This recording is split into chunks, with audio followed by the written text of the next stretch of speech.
அனைவருக்கும் வணக்கம். இன்று தமிழர்களுடைய பாரம்பரியான வேட்டி தினம்.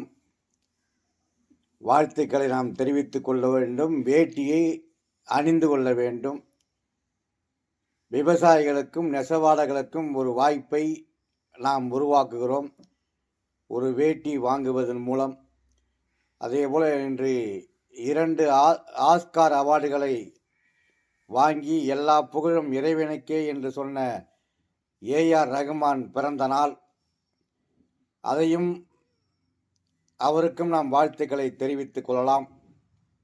தமிழை உலகம் முழுக்க சிந்தனை செய்ய வைத்தவர். ஆகவே அத்தனை பேரும் இது நமக்கான ஆண்டு, இந்த புத்தாண்டு என்பதை மனதிலே வைத்துக்கொண்டு எல்லாவற்றையும் கவலைப்படாமல் மகிழ்ச்சியோடு வாழ்க்கையை தொடங்க வேண்டும். நன்றி, வணக்கம்.